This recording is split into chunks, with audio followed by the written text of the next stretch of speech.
Hello beautiful audience, welcome to my YouTube channel कामयाबी के कदम। मैं हूँ दिव्या भास्कर और आप है मेरे साथ यहाँ शॉर्ट स्टोरी सुनने के लिए जो कि आपको मोटिवेट जरूर करेंगी। आज की कहानी का शीर्षक है 3 हंसते हुए मॉन्क, 3 लाफिंग मॉन्क्स। तो चलिए करते हैं स्टार्ट बिना किसी देरी के आज की कहानी।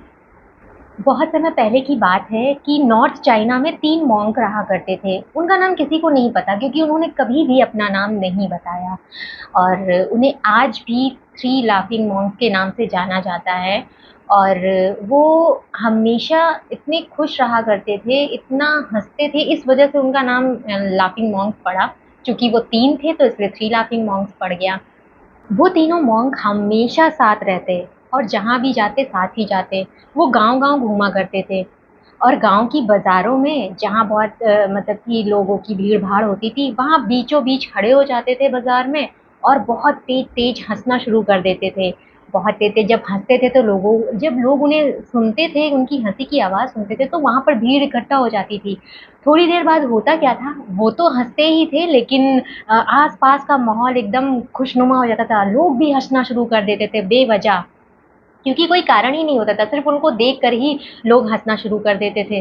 और इस तरह से जब वहाँ पर वो देखते तीनों मॉन्क कि यहाँ पर अब सब लोग हँस रहे हैं, तो वो वहाँ से जगह छोड़ देते और इसके बाद वो दूसरे गाँव चले जाते। वहाँ पर भी वो वही करते, बाज़ार में जाते, बाज़ारों के बीचों-बीच खड़े हो जाते और वहाँ पर बेवजह हँसना शुरू कर देते और बहुत तेज़-तेज़ हँसते थे, जिससे कि आस-पास के लोग उन्हें सुनें और आएँ पास में और खुद भी हँसना शुरू कर दें।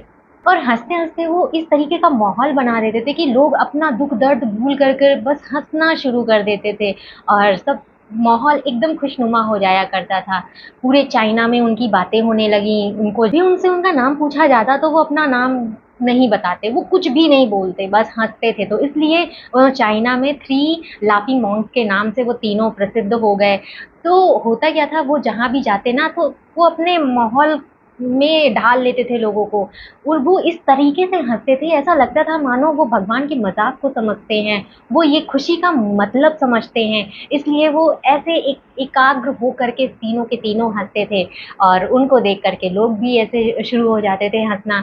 और सच में जब लोग हँसते थे ना, वो एक पल के लिए सब कुछ भूल जाते थे कि उनका परिवार, वो कैसे, उनकी लाइफ में क्या चल रहा है, सब कुछ भूल जाया करते थे। तो इस तरीके से वो पूरे फ़ेमस हो चुके थे चाइना में। इस तरह से वो लोगों को हँसा-हँसा कर के उनका बस जीवन व्यतीत हो रहा था और अब वो क्या कहते हैं, बूढ़े हो चुके थे।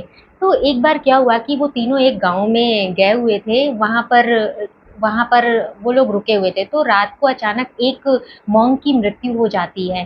तो जब ये बात पूरे गाँव में पता चलती है कि एक मॉन्क की मृत्यु हो गई है, तो अब गाँव वाले सोचते हैं कि आज पहली बार जब हम देखने जाएँगे तब हम देखेंगे कि ये दोनों मॉन्क रोते भी हैं।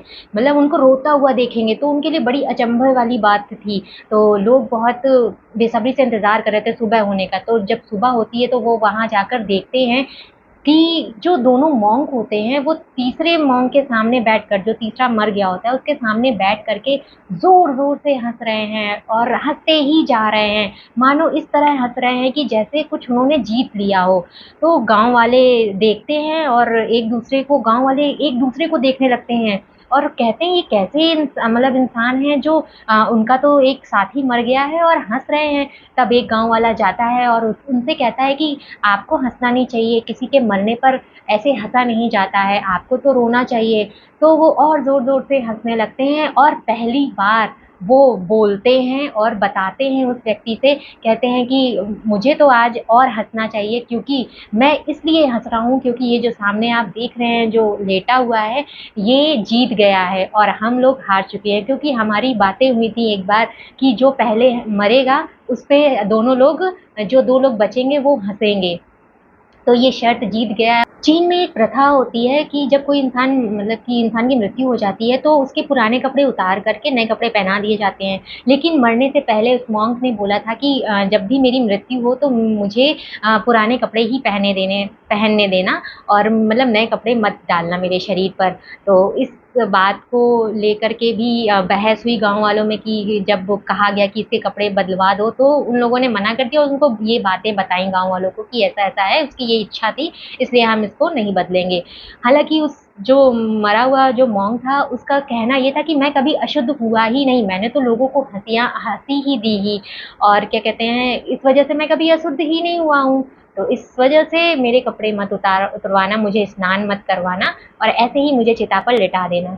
तो जब उसको चिता पर लिटाया गया, तो जब उसमें आग लगाई गई, तो देखा थोड़ी देर बाद कि उसके शरीर से पटाखों की आवाज़ आ रही थी और बहुत ज़्यादा शोरगुल होने लगा। तब भी लोग और खुश हुए उनको उसको देख कर के, क्योंकि ऐसा कभी नहीं हुआ था वहाँ पर कि किसी ने मतलब कि जो किसी की मृत्यु जो है इतनी खुशी से मनाई गई हो। क्योंकि वो जो मरा हुआ व्यक्ति था, उसने अपने कपड़ों पर पटाखे छुपा रखे थे, ताकि जब मेरी चिता जले तो वो भी धूम धड़ाके से ही मैं इस दुनिया से जाऊं। तो ये कहानी हमें यही सिखाती है कि हमारे जीवन में दुख तकलीफें तो हमेशा ही रहती हैं और आती जाती रहेंगी, हमेशा रहेंगी। तो उस उन पलों के बीच में से खुशियाँ ढूँढिए और खुश रहिए, अपने जीवन को खुश रखिए, दूसरों के जीवन को भी खुश रखिए, है ना? खुद खुश रहेंगे तभी दूसरा खुश भी रहेगा। और तो ये थी आज की कहानी। कैसी लगी आपको आज की कहानी? हमें कमेंट करके ज़रूर बताइएगा। मिलते हैं ऐसी ही इंटरेस्टिंग स्टोरीज़ के साथ नेक्स्ट वीडियोज़ में। तब तक के लिए बाय बाय।